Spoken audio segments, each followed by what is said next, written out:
Lucas capítulo 15, versículo 11. de versículo 11. Quero cumprimentar a todos com a paz do Senhor Jesus. Amém?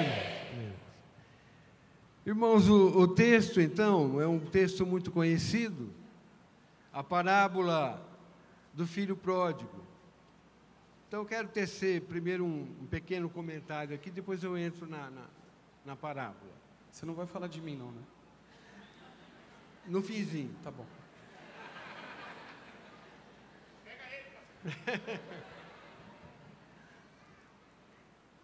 Então, diz o texto.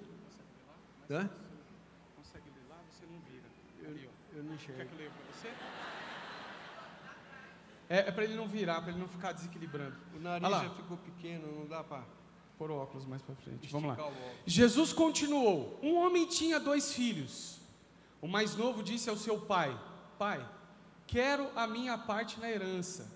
Assim ele repartiu sua propriedade entre eles.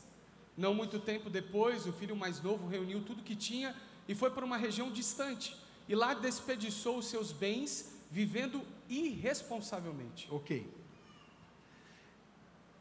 Então, irmãos, nós estamos vivendo... Tá com som, tá bom? Estamos vivendo, nos dias de hoje, uma terrível situação dos nossos lares. Nós estamos vendo lares sendo destruídos pelo inimigo, jovens deixando a casa dos pais, saindo, e o inimigo se levanta com toda a força contra a família. Ele usa uma estratégia. A estratégia dele, a primeira delas, ele tenta destruir o lar e consegue muitas vezes através da promiscuidade, através de coisas que estão acontecendo. Nós temos legisladores hoje, não só no Brasil, mas em vários lugares do mundo, fazendo leis que aprovam casamentos abomináveis. Homem com homem, mulher com mulher. Isso tem acontecido, isso tem destruído muitos lares. E eu quero focar um pouquinho nisso antes de entrar na palavra em si, porque muitos lares estão sofrendo isso. E nós temos visto muitos pais, conheço alguns pais, que não têm conseguido tratar com os filhos sobre esse assunto. É uma dificuldade. É difícil, irmãos, falar sobre esse assunto. A gente pode machucar alguma família, alguém, então é difícil tratar. A maioria dos pastores evita falar nisso. Mas é preciso falar, irmãos, porque o que tem acontecido tem abalado muita gente. Eu cheguei a ver um pai falar que ele preferia não ter o filho. Um homem que não tem o conhecimento ainda total da palavra de Deus.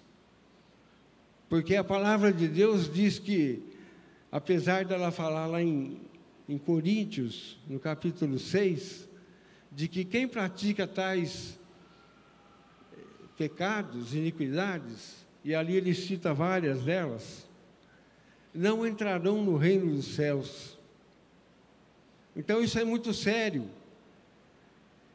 E o pai às vezes se prende naquilo ali, só que no versículo seguinte, nós vemos completamente diferente. Pede para pôr Coríntios 6. 1 Coríntios capítulo 6, versículo 9 e 10. Põe na tela da tela. Pois, vocês não sabem que os perversos não herdarão o reino de Deus? Não se deixem enganar, nem imorais, nem idólatras, nem adúlteros, nem homossexuais passivos ou ativos, nem ladrões, nem avarentos, nem alcoólatras, nem caluniadores, nem trapaceiros herdarão o reino de Deus. Então, a palavra de Deus é séria. ela fala pesado sobre isso. E é difícil falar sobre isso, mas nós temos que falar. Só que, vamos ver o versículo seguinte. Ele está falando para os discípulos, apóstolos. Paulo está falando para aquele povo que se converteu já. Vamos ver o que ele fala. Assim foram alguns de vocês, mas vocês foram lavados, foram santificados, foram justificados no nome do Senhor Jesus Cristo e no Espírito Aleluia. do nosso Deus. Aleluia, irmãos. Aleluia. Glória a Deus. Os pais precisam saber lidar com os filhos, porque Deus não condena. Ele condena aquele que se mantém, que fica, que não aceita Jesus. O amor é o vínculo perfeito. Paulo falou a respeito do amor. O amor pode todas as coisas. Preciso um pouco de água. O amor pode todas as coisas. Então, se o pai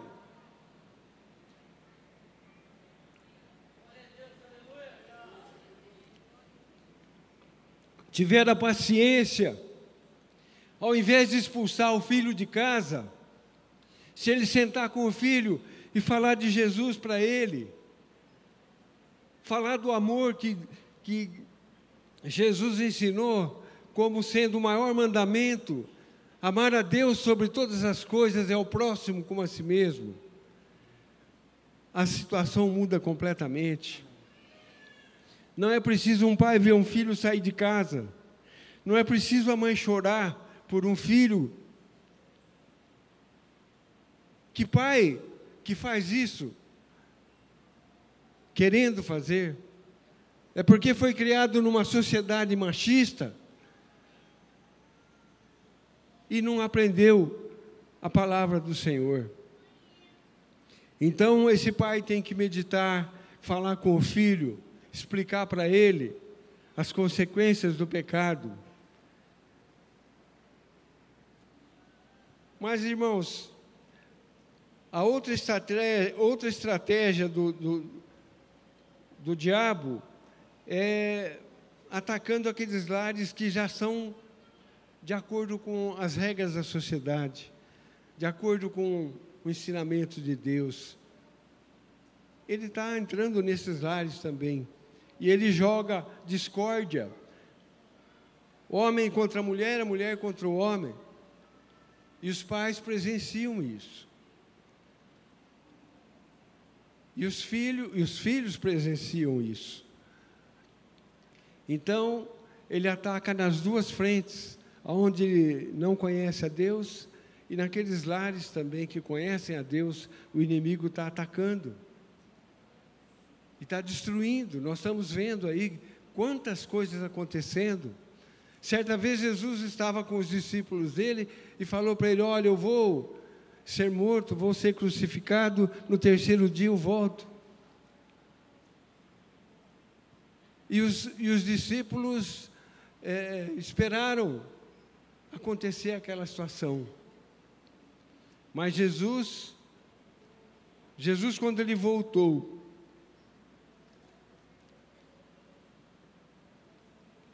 quando Jesus voltou, ele encontrou os seus discípulos, apóstolos incrédulos. Alguns já tinham abandonado, saído, voltado para o trabalho. Mas o Senhor Jesus, ele fala que existe uma promessa para os filhos que honram seus pais. É de longevidade. Longevidade para aqueles que honram os seus pais. E o que o inimigo não quer é exatamente isso. E muitas vezes as pessoas são até crentes e têm filhos que não frequentam a igreja, não vêm à igreja, e o filho é às vezes questionado ou na igreja ou por alguém, né? Você tem que honrar o seu pai. Mas como é que eu posso honrar o meu pai se ele é incrédulo? Como é que eu posso fazer o que ele faz? Mas, irmãos, não é preciso o filho fazer o que o pai faz quando o pai não é crente. Basta ele fazer a vontade de Deus, seguir no caminho de Deus, Verdade. fazer a vontade de Deus, que ele honra os pais. Verdade. O pai pode ser tremendo, terrível, mas se o filho segue a palavra do Senhor, ele honra o pai.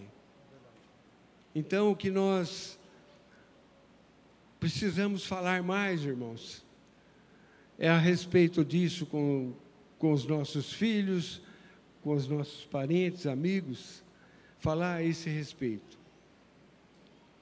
Mas eu queria já entrar no texto, Marcos. Então, Lucas. Vamos continuar um pouquinho a palavra. Lucas, vamos voltar para o texto de Lucas, por favor, meu microfone desligou. Jesus. Não, ele já falou. Né? Já falou, né? Vai para frente, mais 14. Depois de ter gasto tudo, houve uma grande fome em toda aquela região e ele começou a passar necessidade. Por isso, foi empregar-se com um dos cidadãos daquela região, que o mandou para o seu campo, a fim de cuidar de porcos. Então, olha a situação desse filho que saiu de casa e recebeu a herança do pai, que ele não tinha direito ainda, mas ele levou. E ele falou assim, bom, agora eu vou fazer o que eu quero. Agora eu estou livre da crítica do meu pai. Vou para uma terra distante. E ele foi, irmãos. E lá, ele vivendo naquele lugar, gastou dinheiro com amigos, né? Amigos, torrou todo o dinheiro dele. E ele chegou numa situação muito difícil, porque naquelas terras, naquele país, houve uma fome muito grande. E ele passava fome lá. E ele arrumou um emprego para tratar de porcos. Certamente aquele pai, aquele empresário, não era judeu, porque o judeu não tinha qualquer relacionamento com porcos, muito menos tentar comer a comida do porco, como ele fez aí, não é? Comer as alfarrobas do porco. E aquele moço caiu em si e ficou pensando assim, na casa do meu pai, eu tinha tudo, não me faltava nada. E eu aqui passando fome, sofrendo daquele jeito. Aí ele pensou assim, aí tem a continuidade. 16. Aí ele pensou assim, ele desejava encher o estômago com as vagens de alfarrobeira que os porcos comiam, mas ninguém lhe dava nada. Caindo em si, ele disse, quantos empregados de meu pai têm comida de sobra e eu aqui morrendo de fome?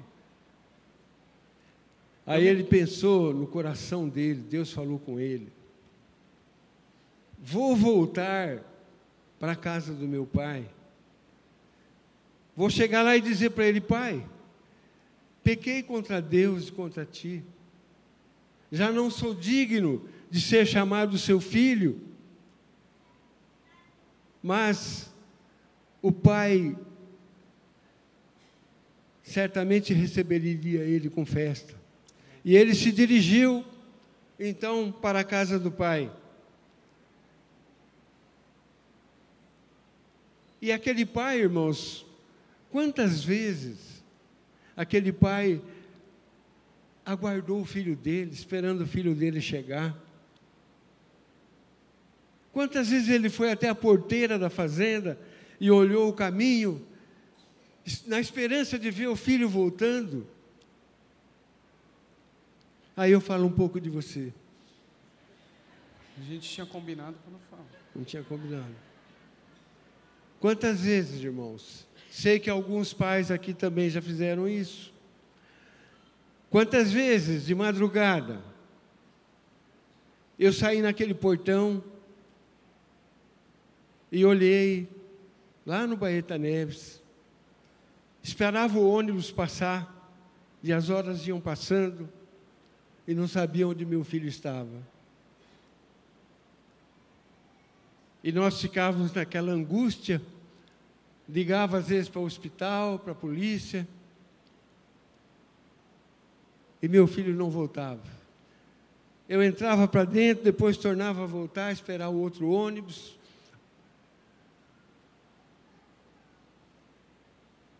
E aí ele chegou uma vez, era 6 horas da manhã.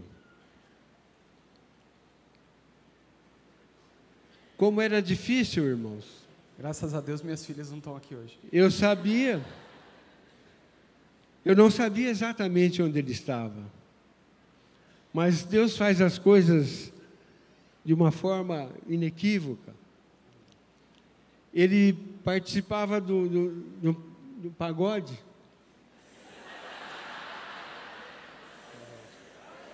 Né? Tá bom.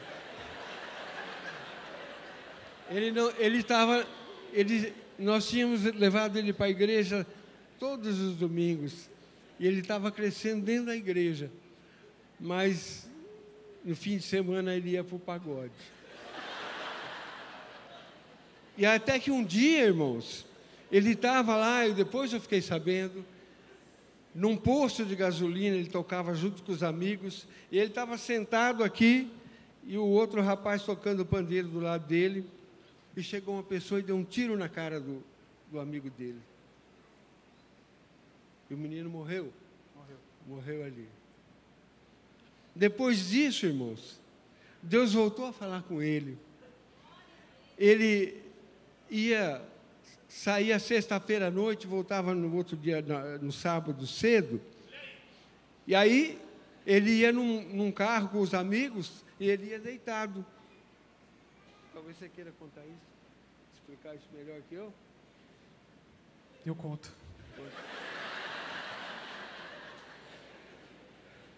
Eu não gosto de falar do meu passado não, mas olha só. Teve um dia que eu saí com os amigos, e a gente saía todos os finais de semana juntos. E nós íamos para uma festa, para várias festas, na verdade. Saímos na sexta, voltava sábado de manhã. E justo nesse dia, os meus amigos saíram e me deixaram no ponto, no terminal rodoviário da Barra Funda, porque eu ia me encontrar com a Ju, em Bauru. Então eu peguei o ônibus, e naquele dia eu não estava. Naquele dia, eles bateram o carro logo depois que me deixaram no terminal rodoviário, e um grande amigo meu chamado Fernando faleceu. E tantas coisas, irmãos, que o Senhor foi falando para ele. E nós fazíamos o trabalho em casa, o culto, e chamávamos os jovens, os amigos dele. Graças a Deus ele tinha amigo bom também, o Rodrigo. Rodrigo Canela de Fogo. Esse Rodrigo, ele pregava na faculdade onde eles estudavam, e ele viu o Rodrigo pregando na faculdade, e começou a aprender com ele. E onde abundou o pecado, superabundou a graça de Deus. E eu sinto uma alegria muito grande, irmãos, porque esse meu filho estava longe, mas ele voltou. E Deus o recebeu, nós o recebemos de braços abertos, e hoje ele é bênção para todos nós. E aquele filho pródigo, quando vinha voltando na estrada, o pai avistou ele de longe, avistou aquela figura cambaleante. E o pai não esperou ele chegar, o pai correu até ele. É assim, irmãos, que Deus faz. Quando um pecador se arrepende, ele se volta para Deus e Deus vem ao encontro dele. E aquele pai abraçou, beijou aquele filho e mandou fazer uma festa para ele, recebeu ele e fez uma festa para ele. E nós estamos vivendo em festa desde que você agiu assim também, irmão, filho. Estamos em festa. Peço desculpa aos irmãos, eu estou com a voz muito fraca. E agradeço a Deus por essa oportunidade.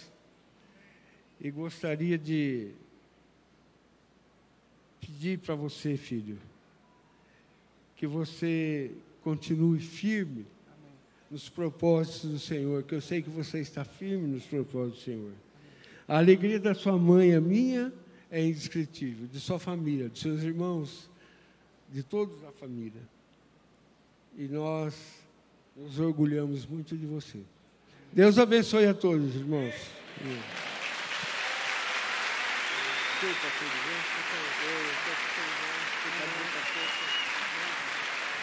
Glória a Deus. Glória a Deus, né? Eu não sabia que ele ia contar o meu testemunho aqui. Eu ia tentar contar, não consegui. Senta aqui. Glória a Deus. Mas não é sobre mim, não, é sobre Jesus. É o que ele fez na cruz do Calvário. Um dia foi encontrado por Cristo Jesus, né? Numa dessas andanças, eu me lembro assim, não era nenhum propósito, ele ia pregar sobre o filho pródigo mesmo. E eu falei, né, não vai usar os meus exemplos lá, né? E uma vez eu saí na sexta-feira, fiquei a sexta. Quando era por volta das 5 horas da manhã, eu estava voltando de Santo André para São Bernardo, a pé. Eu tinha, acho que uns 16, 17 anos. E eu lembro que uma das coisas mais marcantes da minha vida foi encontrar o meu tio na rua. Meu tio, o irmão da minha mãe, que faleceu há pouco tempo atrás, meu tio Cidinho, Aparecido. Ele estava em situação de rua já há muito tempo. E nós não encontrávamos ele, situação de bebida alcoólica, terrível. E eu saí de um lugar e estou andando e eu olhei no meio do lixo, assim, várias sacolas plásticas. Eu vi uma pessoa, e naquele momento, Deus falou comigo assim, o que você está fazendo? Você pode chegar no fundo do poço como aquela pessoa que você vai falar. Entenda uma coisa, Deus, quando nós somos instruídos no caminho do Senhor, e quando nós somos instruídos pelos nossos pais, quando você, pai, instrui a sua criança, olhe para mim, pai, eu quero profetizar, estou encerrando, o Lucas pode ir subindo já a banda. Você, pai, que ora e abençoa o seu filho, que muitas vezes traz obrigado o seu filho na igreja, você está abençoando o seu filho sem precedentes. Já contei essa história aqui várias vezes. Minha mãe, delicadamente, me acordava aos domingos, depois de ficar a madrugada inteira fora de casa, ela me acordava de maneira delicada, batendo na parede de casa. E minha mãe tem uns braços, porque ela foi merendeira, fez um monte de coisa, bolo. Então ela tem um braço bem delicado. Então ela dava uns tapas de mão aberta na parede, assim. Acorda, porque é escola bíblica dominical. E eu ia obrigado, literalmente, para a igreja. Só que... Oi? Fala aí. Fala a frase da mãe. Ela falava para ele que Deus não tinha neto. E eu aprendi. Então, mesmo estando fora dos caminhos do Senhor num período de rebeldia, eu nunca perdi o temor. Deus falava comigo. Deus fala com os seus filhos. Olha para mim aqui, ó. Seu filho é do Senhor, relaxa. Descansa o seu coração. Hoje eu sou pai. Hoje eu louvo a Deus pela vida dos meus pais. Tudo que meu pai falava assim, um dia você vai aprender, você vai ser pai. Meu irmão, o que o pai fala, acontece. Hoje eu sofro. Cadê o pai de adolescente aqui? Levanta a mão. Você vai para o céu sem escala. E aí, eu voltando, eu olhei assim no meio dos lixos e Deus falou comigo, olha, você pode chegar nessa situação, fala com ele. E eu parei, olha para você ver, torto, fora dos caminhos do Senhor, parei para falar uma palavra de Cristo para ele. Na hora que eu parei, era o meu tio, sumido há anos. Olhei para o meu tio, na hora que eu olhei, eu tive um choque, cabelo gigante. Falei, tio Cidinho? Ele faleceu. Ele olhou para mim e falou, Marquinhos e tal. Eu falei, mano, levanta, o que você está fazendo aqui? E nós fomos para casa e ele ficou em casa, né? Muitos familiares nossos moraram em casa, muitos pastores ficavam em casa. Foi aonde eu cresci, a importância da família e o papel da família como manifestação do reino de Deus. Se coloque de pé em nome de Jesus.